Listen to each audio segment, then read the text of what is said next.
Ištrauka iš knygos Vaiva Rykštaitė 30.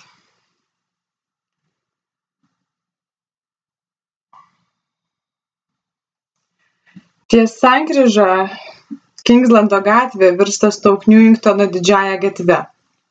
Parduotuvių čia mažiau, namai didesni ir nykesni, gatve važiuoja raudoni dviaukščiai autobusai. Atsigręžusi į Sičio pusę dangoraižio nebematau. Kairėje pusėje stūkso senųjų kapinių tvora, už kurios matyti išvartyti antkapiai, dešinėje Lenkų maisto parduotuvė, kur einu nusipirkti lietuviškų meduolių ir kubus morkų sulčių, o pardavėjas kiekvieną kartą įsižeidžia, kai paaiškėja, kad aš nesuprantu lenkiškai.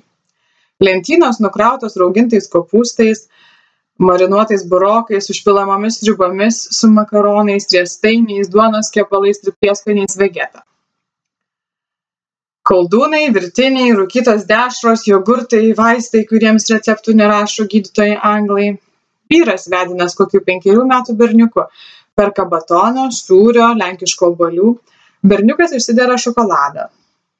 Tėvo mėlyni džinsai, aukštai diržu užsmauktų liemeniu, batai išklaipyti, po pažastimi pasikišęs odinę vyrišką rankinę su ilga rankena, kalbėdamas šiek tiek šnirpščiojo nosimi. Pardavėjas šypsosi, matyt, jiedu pažįstami. Vyras kraunasi prekes į mėlyną plastikinį maišelį, paskui pritūpęs užsega berniuko striukę ir suvelia plaukus. Jo batai ir batonas man pasakoja istoriją apie šeimą, kuri Londone skaito lenkišką spaudą, sriubas valgo su šaukštu grietinės, neturi savo buto, bet jau nusipirkė visus baldus ir spalvotų patalynės komplektų, derančių prie žmonos naktinių marškinių, kuriuos ji nusivelka, kad pasimylėtų gulėdama ant nugaros. Jie mano, kad homoseksualumas turi būti išgydomas, bet jau spėjo susidraugauti su savo juodaodžiais kaimynais. Į svečius vieni pas kitus dar neina, bet žaidimų aikštelėje drauge žaidžia jų vaikai. Grįžęs namo, vyras batus nusispirs koridoriuje ir lauks, kol žmona suraikys batoną ir suteps vienos riekės sumuštinių. 10:30 vakare jie išjungs televizorių ir surangys vienas kito kojas ir rankas į jaukų meilės kamuolį, kurio aš jiems pavydžiu. Kartais atrodo, su daug ko susitaikyčiau, kad tik galėčiau vadinti žmona. Guodžiuosi moksliniais faktais. Kuo aukštesnis poros išsilavinimas, tuo išmoningesnis jų seksualinis gyvenimas. Ir atvirkščiai. Pardavėjas žiūri į mane suirzusi. Matyt, kažko paklausė lenkiškai, o aš nesupratau.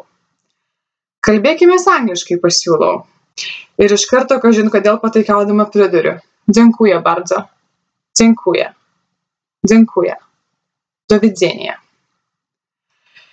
Kilbasa, pierožky, jaježnica, diva, proši pani, bože moj, tiek te moku. Dai pokoj, Zlatka moja, sakydavo motė, kai aš trukdydavau jai vartyti senus laiškus. Jinai jų neskaitė, tik žvelgčiai kilnodavo iš vienos krūvos į kitą. Paglostydavo, pauostydavo, kartais pakėlusi prieš langą žiūrėdavo, ar nėra pageltusiame popieriuje kokių nematytų ženklų. O tada dažniausiai ankstyvą pavakarę, kai jau būdavo mane pavalgydinusi, apsišlavusi ir prinešusi malkų vakarui, motė atsistodavo prie senovinio veidrodžio raitytame rėme ir pasidažydavo lūpas baltuku. Tamsiai raudonai stalkų kvepiančiais dažais išryškinusi viršutinius lūpų linkius ir apatinės vidurį, ji nusirišdavo skarą ir delnu atsargiai kilsteldavo žilas ant kairio šono sumestas retrogarbanas. Kaip jos išsilaikydavo, nežinau, nes niekad nemačiau moters sukant plaukų. O gal tik neprisimenu? Prosenelės šukuosena visiškai nepasikeitė nuo 21, kai ji su ilgarankovė 4 dešimtmečio stiliaus pieno baltumo satino vestuvinė suknele pozavo nespalvotai nuotraukai. Pirštinaitėmis apmautose rankose baltos kalijos.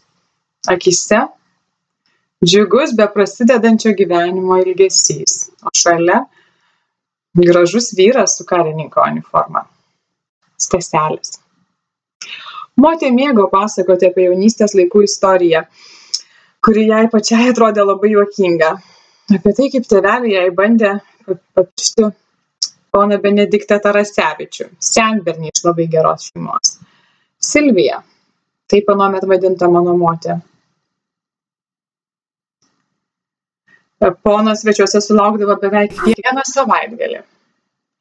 Reikėdavo sėdėti salonėlį ir bendrauti su pan Tarasevič. Kiekvieną kartą rengdavausi naują suknę. Pan labai nemėgo ožkų pieno, nemėgo ir pačių ožkų. Sakydavo, kad tai gyvulys su velnio galva. Sakė, kartą matęs pakaunėj į medį įsilipusi ožį, kuris nušoko ant žemės ir nubėgo ant 2 kojų. Nesuprasi, ar tai buvęs velnias, ar ožys, ar raguotas žmogus, o man patsai Tarasevič atrodė į ožį panašus. Šį kartą.